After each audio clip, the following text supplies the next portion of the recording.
Next law देखते हैं। Charles law हो गया, बॉयल्स लॉ हो गया, देन कौन सा बचा आपका? गेल-लुसेक लॉ।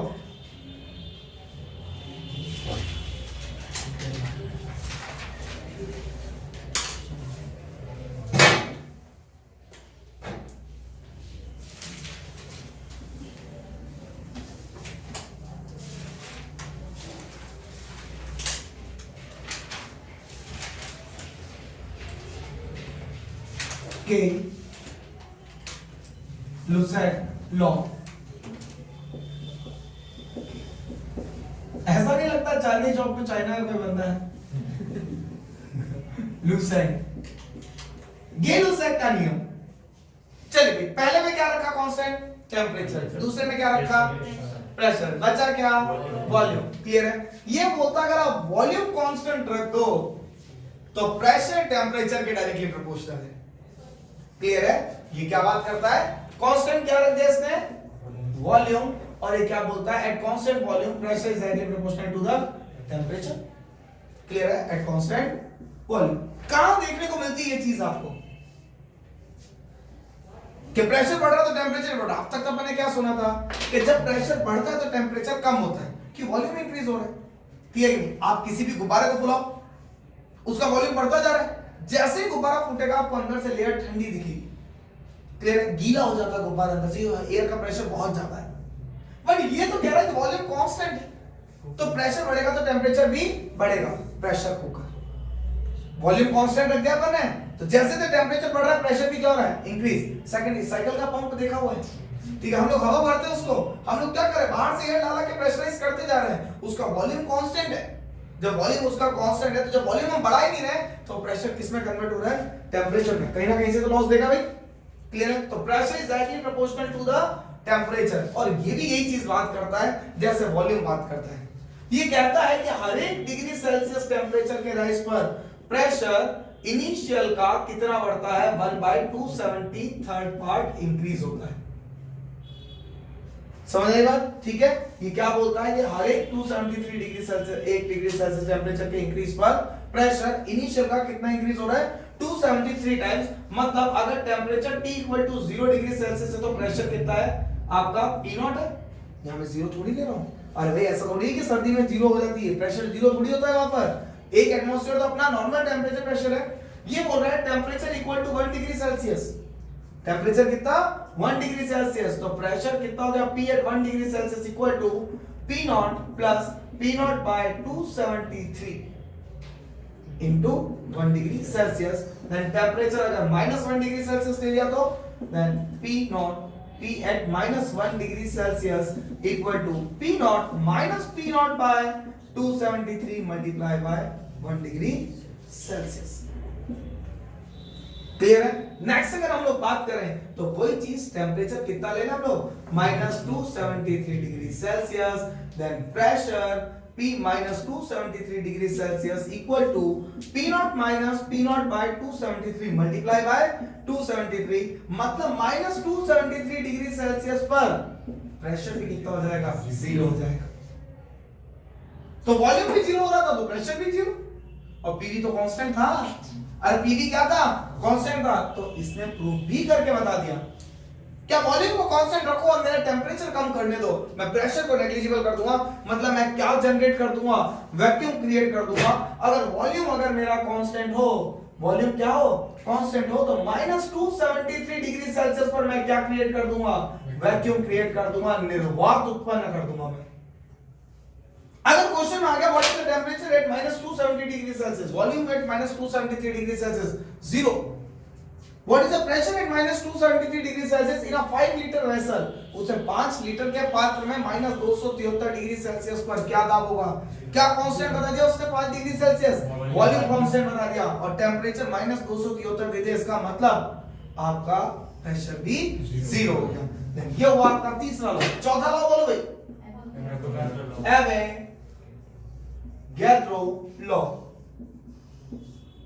ठीक है, अवोगाड्रो का नियम कहां पढ़ चुके हम लोग? Chapter first gas law, law of chemical combination, संरक्षण के नियमों में।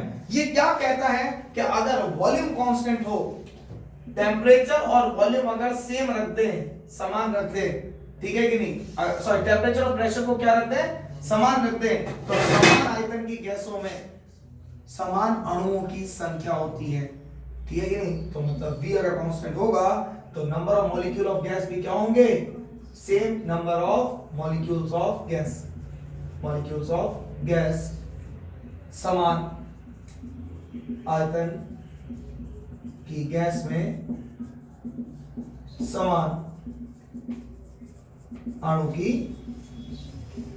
संख्या होगी। क्लियर है। अब अगर अपन इसकी बात करते हैं तो मैंने क्या किया, एक कंटेनर लिया, एवोगाड्रो लॉ को ही देख रहे हैं हम लोग, कंटेनर प्रेशर रखा P, टेम्परेचर रखा T, इसका वॉल्यूम लिया V, यहां पर लिया pressure P, temperature T, volume, इसको V1 मान ले, इसको V2 मान ले, ठीक है। और अगर मैंने प्रेशर P और टेम्परेचर T और वॉल्यूम कितना ले लिया V3, यहां X2 गैस भरी या Y2 गैस भरी और यहां क्या भर दिया Z2, तो ये क्या बोल रहा है कि अगर मेरा P और T तो कांस्टेंट दे रहा है, if V1 equal to V2 equal to V3 हो जाए, अगर वॉल्यूम तीनों के बराबर हो जाए, ठीक है, तो मॉलिक्यूल्स ऑफ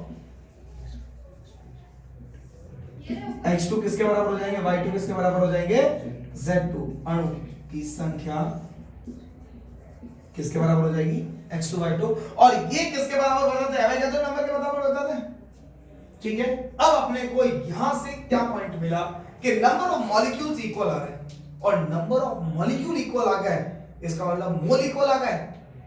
अरे भाई नंबर ऑफ मॉलिक्यूल इक्वल आ गए मतलब किसके इक्वल आ गए, मोल इक्वल आ गए, तो मतलब ये क्या बता रहा है, V is directly proportional to the n, और वॉल्यूम बढ़ेगा तो नंबर ऑफ मॉलिक्यूल भी बढ़ेंगे, या n is directly proportional to the V, और वॉल्यूम बढ़ेगा तो नंबर भी बढ़ेंगे। दोनों कॉन्सेप्ट आपके क्लियर चल रहे हैं। यहां से अपने को मिला है, अब अपन देखते हैं तीन इक्वेशन, ठीक है, ग्राम्स लॉ ऑफ डिफ्यूजन अपन बाद में देखते हैं, इसके बाद पार्शियल प्रेशर और ग्राम्स लॉ ऑफ डिफ्यूजन इसके बाद में देखते हैं। अपन ने क्या किया कि तीन चीजें देखी, सबसे पहला अब आइडियल गैस इक्वेशन पे आते हैं। आइडियल गैस इक्वेशन क्या होती है, सबसे पहला हम लोगों ने क्या देखा, बॉयल का नियम, बॉयल लॉ। बॉयल क्या बता रहा है, अरे P is 1/V। इसके बाद क्या देखा, चार्ल्स लॉ, चार्ल्स का नियम क्या बता रहा था, अरे P is directly proportional to the V, ठीक है, W is directly proportional to the volume। इसके बाद क्या देखा, गैलुसैक, गैलुसैक ने क्या बताया हमें, P is directly proportional to the T, और लास्ट में एवोगाड्रो, एवोगाड्रो ने क्या बताया हमें, V is directly proportional to the n, ठीक है। यहां पर हमें एक चीज और बता दी, PV क्या था, कांस्टेंट, यहां T by V क्या था, यहां P by T क्या था, और यहां V by N क्या था, कांस्टेंट। अब मैं इन दोनों को देखता हूं, PV कांस्टेंट है और T by V भी कांस्टेंट है, तो मैं यहां से इसको इस तरीके से लिख सकता हूं, P by constant equal to V, या फिर अपन अगर इन तीनों को मिलाए तो सीधा इतना क्यों झंझट करना, अपन तीनों को अगर फ्रॉम 1 2 3 एंड 4, अब क्या मिल जाएगा, PV equal directly proportional to NT, R तो आया नहीं ना बेटा, PV किसका डायरेक्टली प्रोपोर्शनल, NT, यहां से क्या आ गया, PV कांस्टेंट हो गया, जब टेम्परेचर कांस्टेंट और N भी कांस्टेंट तो PV का भी कांस्टेंट वैल्यू निकल गई, जब प्रेशर कांस्टेंट तो T directly proportional to V हो गया, जब टेम्परेचर और प्रेशर दोनों कांस्टेंट तो V directly proportional to N हो गया। कैसे, पहले PV कांस्टेंट देखा, जब टेम्परेचर कांस्टेंट तो N तो नंबर है, नंबर हमेशा क्या होता है, कांस्टेंट, जब अपन ने प्रेशर और वॉल्यूम कांस्टेंट रखा तो V directly proportional to N आ गया, जब हम लोगों ने प्रेशर कांस्टेंट रखा तो N तो नंबर है तो T directly proportional to V आ गया। तो मतलब यहां से अपने को ऊपर वाले इक्वेशन से क्या मिल गया, PV किसके बराबर हो गया, NT, प्रोपोर्शनलिटी, तो यहां से क्या मिल गया, PV किसके बराबर, nRT, PV किसके बराबर आ गया, nRT, जहां पर आपको P क्या बता रहा है, आपका प्रेशर मतलब दाब, V क्या बता रहा है आपको, आयतन मतलब वॉल्यूम, N क्या बता रहा है, नंबर ऑफ मोल, मोल की संख्या, मोल की संख्या, R क्या बता रहा है, गैस कांस्टेंट मतलब गैस नियतांक, वैल्यू बोलो भाई, R equal to 0.0823 litre atmosphere per kelvin per mole. R equal to 8.314 joule per kelvin per mole और R equal to 2 calorie per kelvin per mole. तीन वैल्यूज है, अपने को चैप्टर के हिसाब से याद रखनी है कि सॉल्यूशन में क्वेश्चन आ रहा है तो पहली वैल्यू, थर्मो का क्वेश्चन है तो दूसरी वैल्यू, और अगर ऑप्शन में पूछे ही कैलोरी में तो ही तीसरी वैल्यू। समझ आ गई मेरी बात? अगर क्वेश्चन लीटर में प्रेशर वगैरह ये दे रखा है तो प्रेशर एनर्जी का तो अपना कॉन्सेप्ट नहीं है। क्वेश्चन बोल देंगे if the enthalpy of formation is this find out work done, वो एंथैल्पी भी दे रहा है, वर्क भी पूछ रहा है, तो इसका मतलब R की वैल्यू 8.314 लिखनी है। समझ आई मेरी बात? देन आपके T तो टेंपरेचर हो जाएगा। ये था आपका आइडियल गैस इक्वेशन, आदर्श गैस समीकरण, और इसके भी फॉर्मूले बनते हैं। देन कैसे लिख सकते हैं अपन? P1 V1 by T1 equal to P2 V2 by T2। इस पे भी क्वेश्चन आया हुआ है, पे लोड का क्वेश्चन आया हुआ है एनसीईआरटी में। बहुत अच्छा क्वेश्चन दिया उन्होंने पे लोड का, कि पे लोड का मतलब क्या होता है वो अपने को पता चलेगा इसमें।